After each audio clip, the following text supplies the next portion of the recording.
Welcome to the 2020 Flight Training Experience Project Premiere. My name is Chris Moser, and this is Stephen Schroeder. And together we run the Flight Training Experience Survey and Awards Program, and of course this year the Flight Training Experience Project.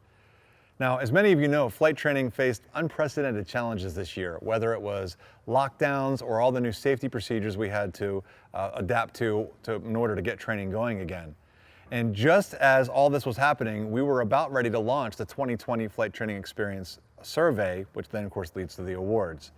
But after some careful consideration and talking to a whole bunch of you, we decided it was probably better to hold off on the normal friendly competition that we normally would do. Instead, we chose to take a different path. And we got to thinking, what can we do that's different? How can we kind of keep present, keep prevalent?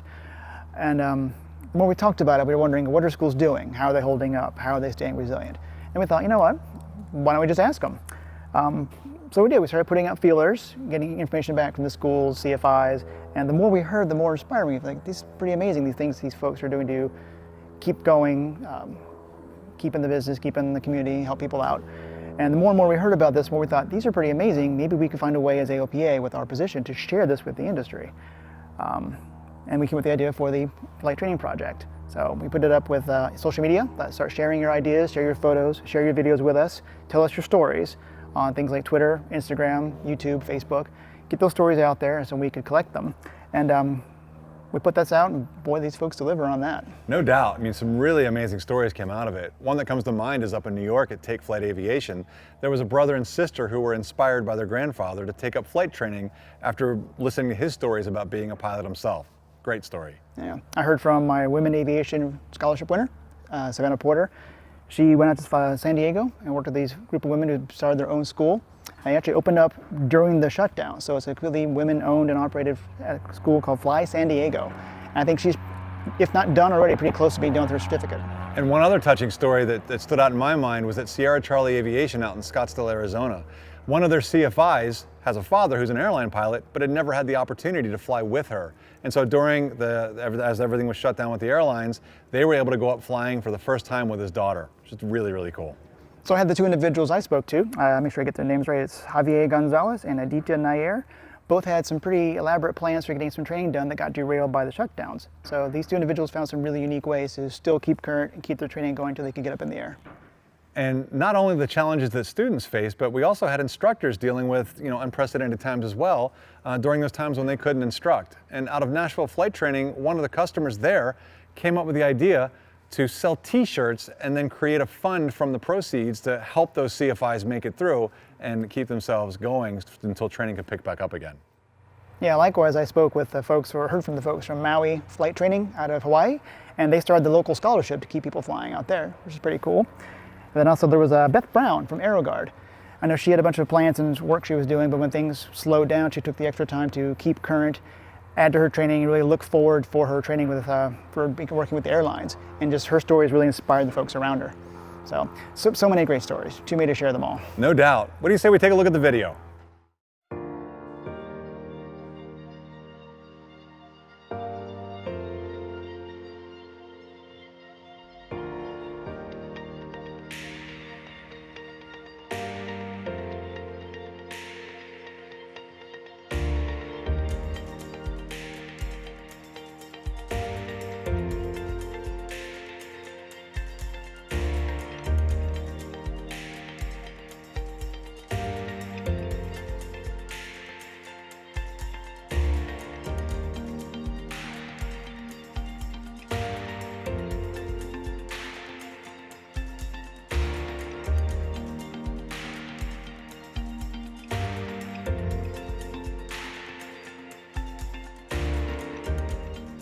Hi, my name is Wynn Allen. I started training about a year ago, got my license last fall. It was definitely an experience. There were some highs, some lows, but it was something that I knew I really wanted to complete and wanted to further to take as a career. During the process of getting my license, I decided that I wanted to do more with aviation and sort of help other people through the process too. So I decided to join the Navy. I got a Navy pilot spot, and now I am waiting to ship for that and hoping to have a long career in aviation. So I've been looking towards the future and what the next steps in my career are. I have all my flying skills. I'm keeping those current. I'm keeping my logbook current, my medical certs, all of that stuff updated. But along with that, I'm going to college now. I'm making training videos for my flight school. I'm moderating a CFI jobs page on Facebook, sharing opportunities with other people that need. I'm researching and networking the airlines that I want to work for in the future. So I'm trying to set out my road for success now while we have this slow time in the industry. Good luck. Flying for me is really something that helps me believe in myself, innovate, try and do more. I haven't ever had a history with flying, never done it prior. It's always a good day with Levi, he keeps it interesting.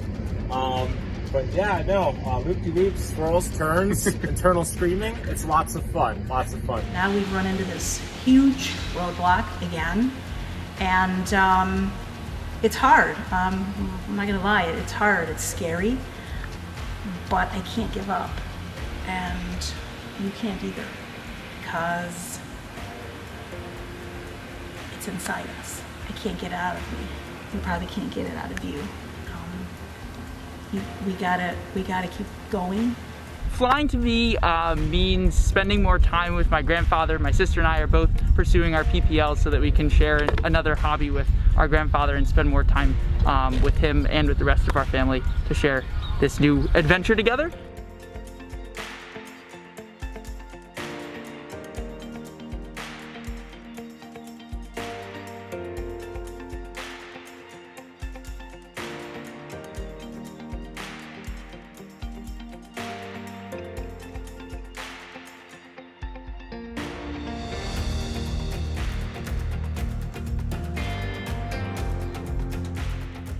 My name's Aditya and I'm 17 years old. Ever since I was little, I had a passion for flying and aviation. As I got older, I fell in love with the design, physics, and mechanics of an airplane. I even designed and built several of my own model planes using just foam board and some electronics, and I flew them at local parks.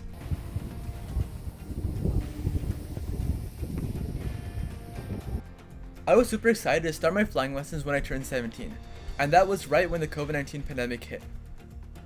Although it was unfortunate that I could not fly during this time, that didn't stop me from my training. My dad and I set up a triple monitor flight simulator in my garage so I could get a head start on my lessons and practice for flying in the real world. As the world started opening back up, my local flight club opened up with several safety protocols, and I was finally able to start my real flying lessons with my instructor Ed Steffen and a Cessna 172 Skyhawk at Palo Alto Airport. The feeling of the wheels lifting off during takeoff and performing maneuvers thousands of feet above the ground, knowing that you are in control, is unmatched. I recently did my first landing without any help, and although it took a lot of pattern work, I finally nailed it with a smooth and centered touchdown. I'm thankful to my instructor and my parents for giving me the opportunity to pursue this dream. Not too high yet, not too high yet. Now, flare slowly up, nose up, nose up, nose up, nose up. There you go, dude. That's great. All right. I'm looking forward to continuing my training and getting my license by fall. I also work part-time as a coding instructor and have a passion for teaching, so I hope to get a CFI rating sometime in the future so that I can inspire and encourage other young people to learn to fly. I hope for all of you that are trying to get your private or additional certificates or ratings that you do utilize the patience in the process and for yourself as a learner to exhibit extreme flexibility and persistence. So all the best to you as you're trying to reach your aviation goals. And I hope that sometime in 2021, we'll all be together again.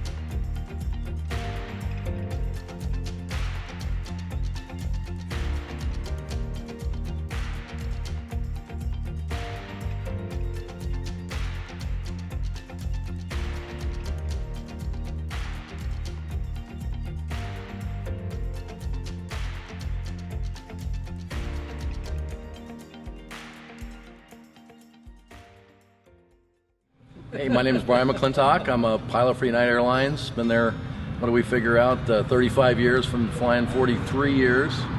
And I fly the 787. This is my daughter, Julie, fourth generation pilot. And I'm an instructor here at Sierra Charlie Aviation. And today we're going flying. Today is my first flight with my daughter ever, so with her at the controls. So I've got my barf bag and my No, I'm just kidding. No, it should be fun. I'm looking forward to it. I'll make sure to do a couple barrel rolls. Yeah, I watched him growing up, and just seeing his passion and his excitement for flying just always motivated me and made me excited. So.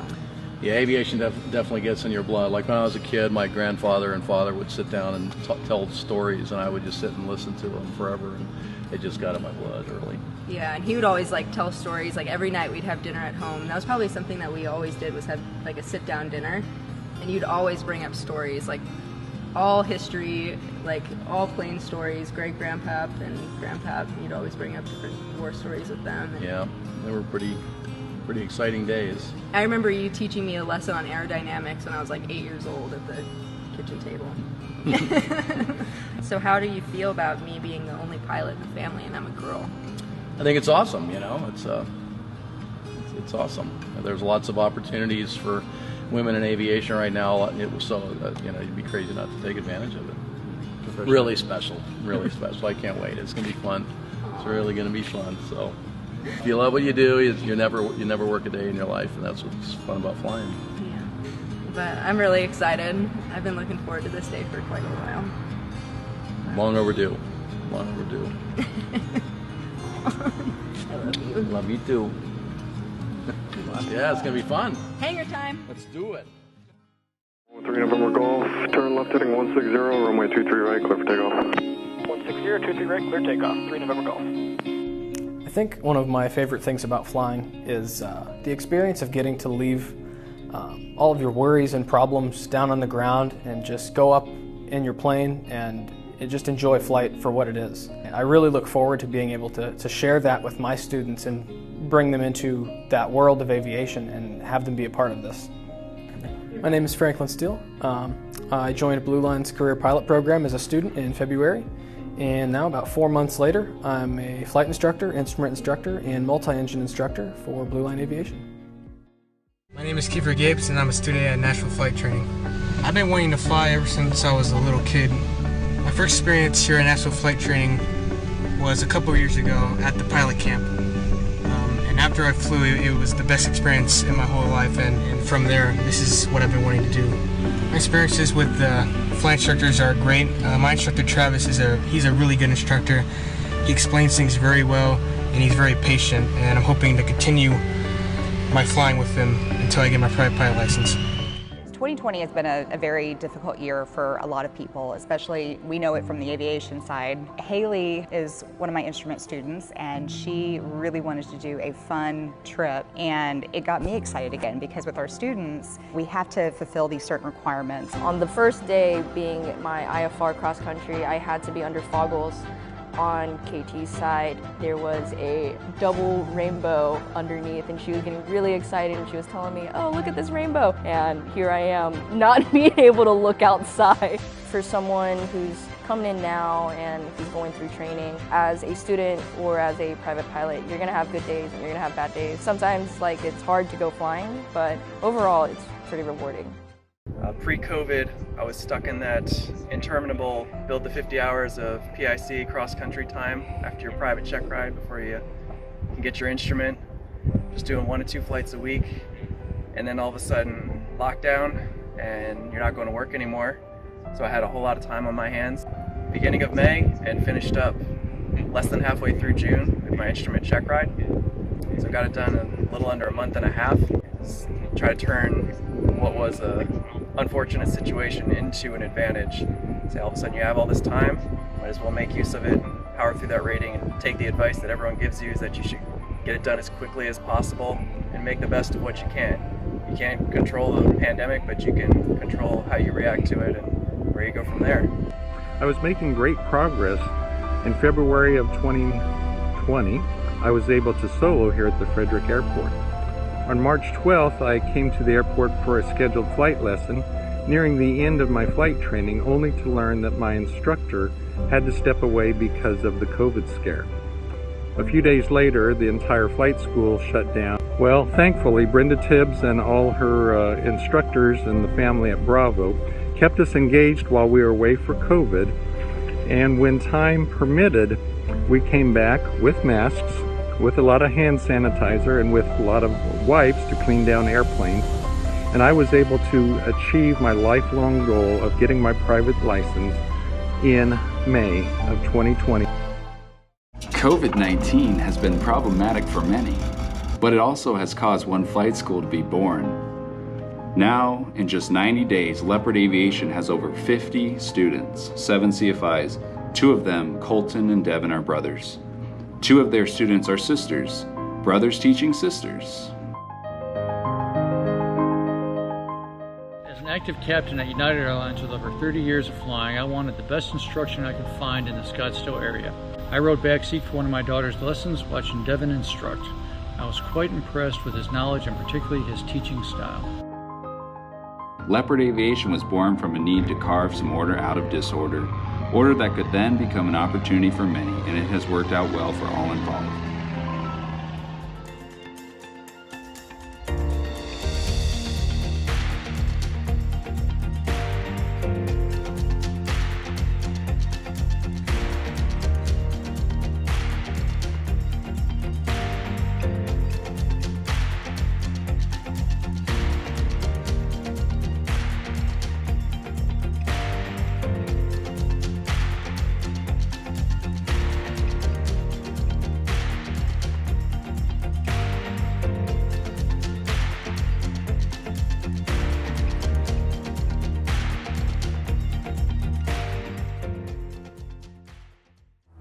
Way cool, right? Amazing, absolutely amazing. Love it.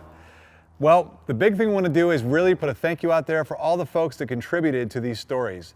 The people that were the flight students, the flight instructors, or flight schools who told us all about what was going on. And in fact, if you'd like to see their stories kind of in its raw format, go out and look on social media under the hashtag FTE project, and you'll be able to see all the things that they turned into us. Especially want to thank all the folks at AOPA. They really got behind us on this project and were able to make this possible. Yeah, we definitely could not have done it without them. And then finally, we want to thank Redbird for hosting us again, giving us this forum at Migration. We very much appreciate it. And the biggest thing of all is we are looking forward to next year to doing again the 2021 Flight Training Experience Survey and Awards and seeing all of you in person. So until then, let's keep on flying. Keep on flying.